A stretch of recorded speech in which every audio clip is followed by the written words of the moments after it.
Café International podcast is back underway. This is 6th episode, and we've gone from the exchange students all the way to professors and coordinators of the program. So it's time for the partners, and I am honored to present Mladen Turuk to our viewers and listeners. Mladen, welcome to our humble little podcast. Thank you very much. Hi, Dusan. It's always a pleasure. It's my third time here in Podgorica, and I enjoyed it every time.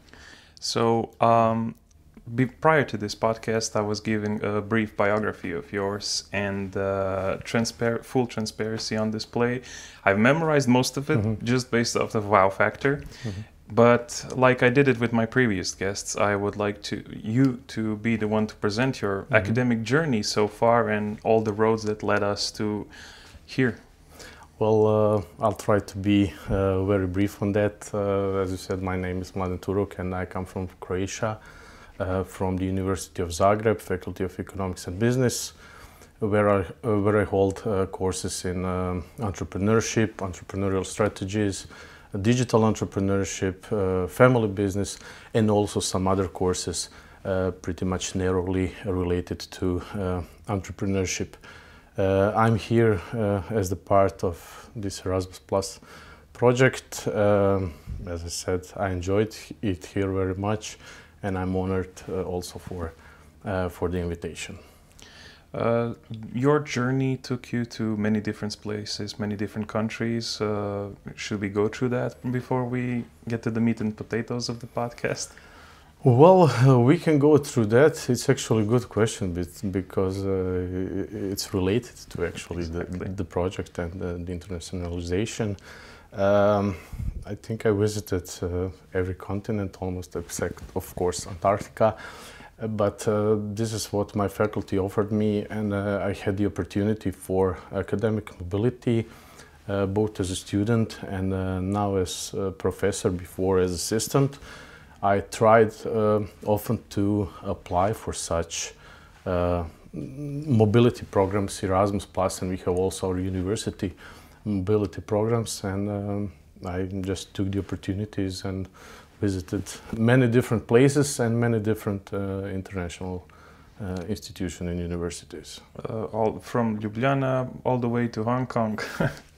To Shanghai, to Sydney, to New York, to Buenos Aires, to Johannesburg, so pretty much all around the world. And I was appointed also as a guest lecturer in Shanghai and Sydney University, and at present in University of Johannesburg. So what would be the experience that you would like to single out, something that is memorable, peculiar for some reason? Well, I always memorize something wherever I go, but I think this feeling of becoming like a part of this global diversity, cultural diversity, and everything around it, to see how they teach in different places, how they behave in different places, what are some habits of different nations as well. I think it's all that enriches you as a person. The reason for my asking is this is something that I've asked all of the guests that have been here so far, and just to pinpoint all of those reasons why people should go on these mobility programs, why they should look up what their faculty, their universities offer, and how rich of an experience it is for personal growth, both as a person and on the business side. And so far, everyone shares exact same passion as you do. So, meat and potatoes part, let's say it is now. Why, other than the personal growth factor, why do you think that these mobility programs and studying in English, where native language is not English, is crucial for development of the student and betterment of theirs? Well, I actually think it's a great opportunity for students that they can become like part of a multinational society.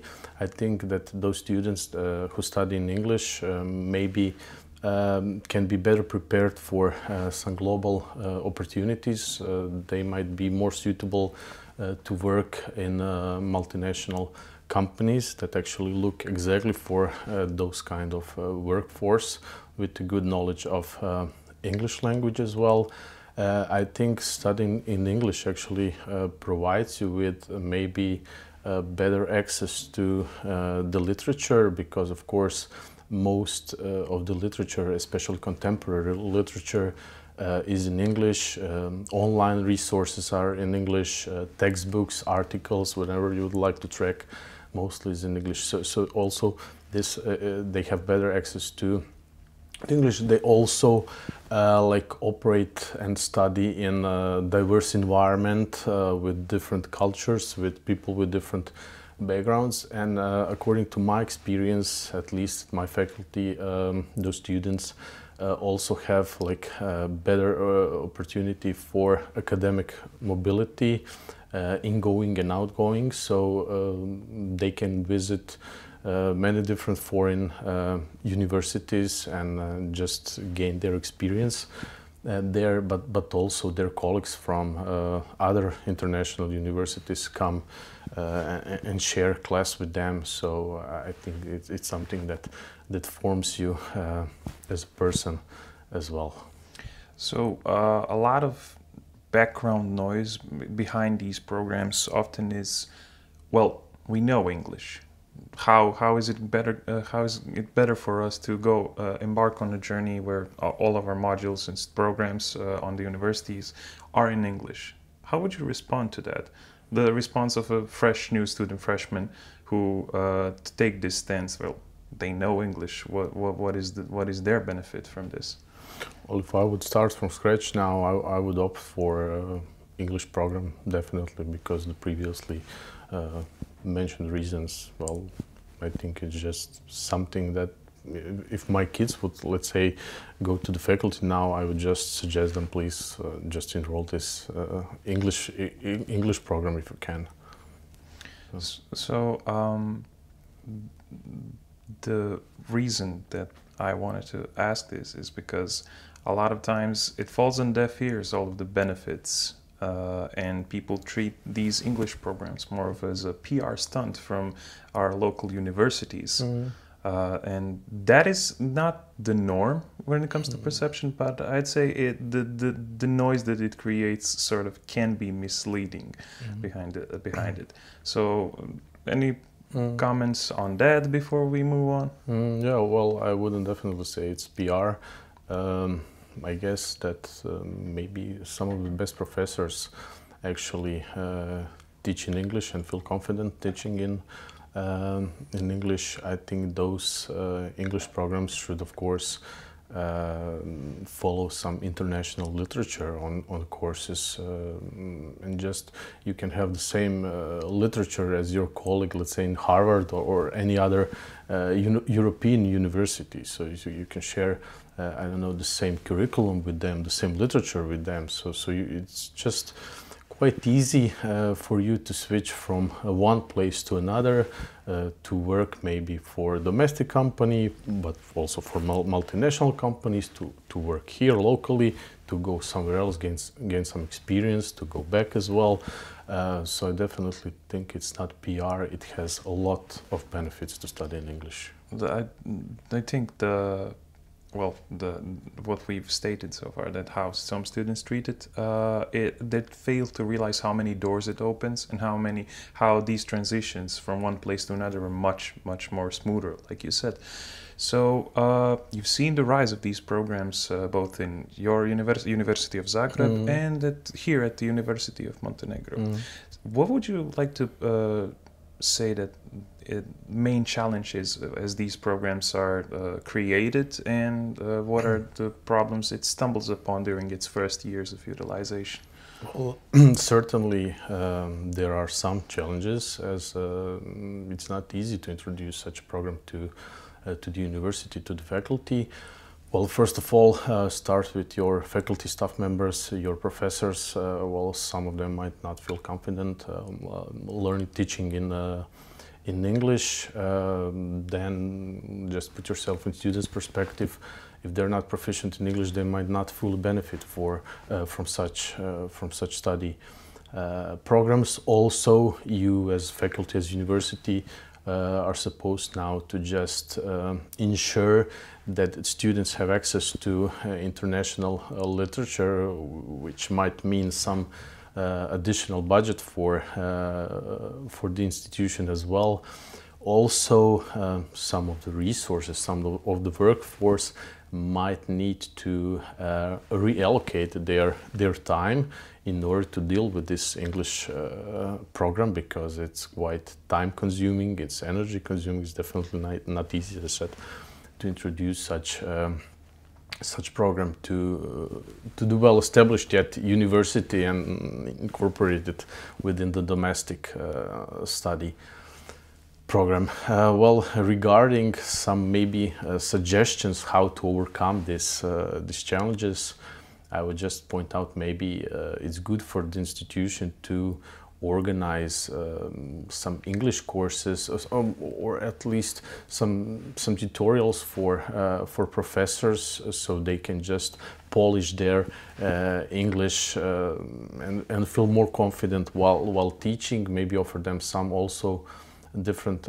professional courses and trainings as well. Regarding students, I would also maybe like offer them courses that they can enroll on a voluntarily basis in order to improve their knowledge of English and actually fully benefit from such programs. So regarding the institutions, maybe they would need to, let's say, like dedicate some budget for marketing of such English programs. But before that, I would say that one of the suggestions would be to start small, to maybe introduce few courses.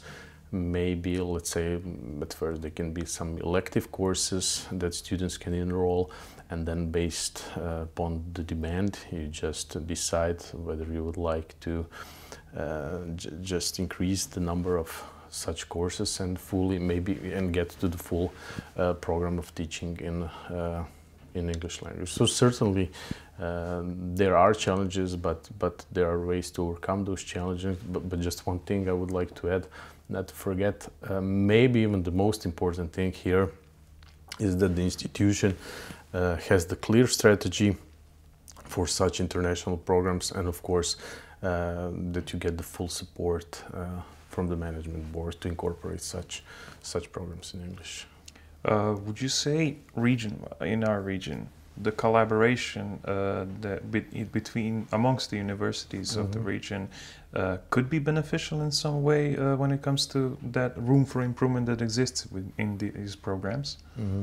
Definitely yes, because it's always easier when you cooperate with someone else in the region, let's say, because together you're stronger on international level. You can also share some resources. As I said, it's time consuming, energy consuming, so you can just share resources with someone in order to, let's say, put yourself on international study map. So usually this regional cooperation is always good. Maybe it's time to think about some joint degrees programs, or just accredit some study in order to they can get recognized on international levels as well. A joint degrees program is sort of an unfamiliar concept, so can we touch upon that a little just for our students? Yeah, of course. It means that you are able to get double degree, where you can get a degree at your university, and usually you get a degree diploma from another international university. But usually, in order to do that, those universities are supposed to strengthen their partnerships to get many international contracts as well. So it doesn't come overnight. So there's many work. uh, behind it in order to get a double degree and such cooperation with another university. Is there a future where Montenegro collaborates with, let's say, University for Zagreb, this is the closest example, on joint degrees, on smooth transitions amongst the students, student exchanges? Well, I really cannot see a reason why not, because University of Zagreb and especially our faculty is always open for such mobilities. We always have the pleasure to welcome students from abroad to our faculty, and we also have mobility programs both through Erasmus Plus network and through our university funds. So we always stimulate our students and our staff, professors, to go abroad, to visit some international universities, to gain experience there, whether it's only like for a week, or you can stay for a month, or even in some student cases you can just spend there like the whole term there, like a few months, and then just but of course in order to motivate students for such exchange, and in order, let's say, for people from Zagreb to come to Montenegro and study here in Podgorica, I would say the motive also for them would be if your study program in English gets accredited, which means that they come here, they listen to the course entrepreneurship, they receive their, let's say, 6 points, and of course they would like, when they come to Croatia, that those 6 points get recognized in their mother universities. So they just get grade A here, then they just don't have to pass entrepreneurship once again. Okay, so for what I perceive from this conversation so far, that the final outcome for these programs in English is basically smooth transitions, like we said, amongst the students, to get accredited as a university. So these joint degrees can be obtained by the students. So is there anything else that's like the final destination we need to arrive at these programs, the final goal that we say, okay, now we only need to look at the program and whether it's functioning efficiently? No, it's not just that. I mean, of course, that you would need to put yourself on, let's say, international study maps, so they can, when thinking where would I like to go, that Montenegro is somewhere here, that they're thinking about Montenegro. This means that you would need to invest in quality education, that you would need to invest in infrastructure as well, maybe, I don't know, build some campus or provide some student homes as well, maybe just improve transportation a little bit, and everything that smoothens this transition for the students to come to your country as well. Well, I think your advantage is that you have a strategic position as well, that you are a small country, which I'm just trying to put myself in students' perspective to see what would I like to look at when I was a student. It takes you only 1 hour to go to the seaside, it takes 1 hour to go to the mountains, you have a pleasant lifestyle, you have good nightlife, pretty much everything else students are looking for. It's not only about the study, but it's all those side effects, I would say, that would motivate me as a student to visit you as a destination. And then again, just start from the very simple things that might not be simple but huge steps for such students. Well, just simplify the visa process for those students. I don't know, create a website stating all the steps you need. If I would like, let's say, I have on my mind, I would like to go to Montenegro. I would just like to click and get on some website and let me name 10 steps I would need to take in order to come and become international student in your country. So as I said, those are very simple steps, but actually those are, this is initial contact with the students and your country. If this is my first contact is good, and if those steps are very clear, visa process is simplified, then it's something that, aside all of this, like a cultural heritage yours as well, those are all steps that that would motivate me as a student to go abroad and visit your country and spend some time here. Everything I've heard so far is this is small things, though they matter a lot, and not just connected to the university, the culture, everything that we could potentially offer alongside the studies. What you're saying is that it is something that we should focus on, both in marketing, do you think? Yeah, as well, because you need to invest in marketing and promote yourself and as international study destination. But before that, I think that you would need to cooperate with many different international universities to get some contracts with them. So offering their students to visit your country, you as an institution offer your students to visit their countries.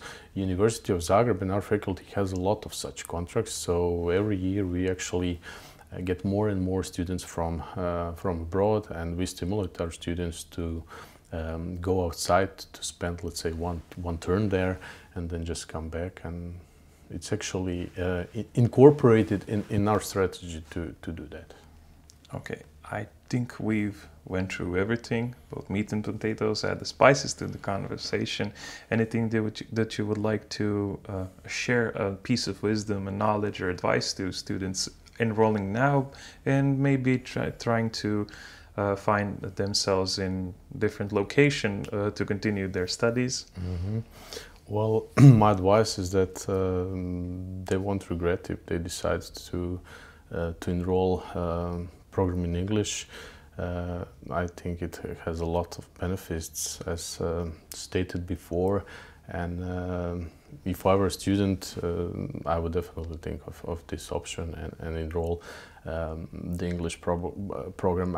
I would feel like I have a lot more of opportunities if I did that at the moment.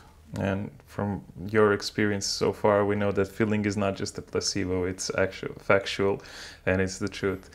Thank you, Mladen, for coming to our humble little podcast, sharing your experiences first and foremost with our listeners. And I'm sure that someone out there is right now taking notes about what we can do to improve and how to put Montenegro on map, like you said, and someday hopefully collaborate with University of Zagreb on both joint degrees and the student exchange program.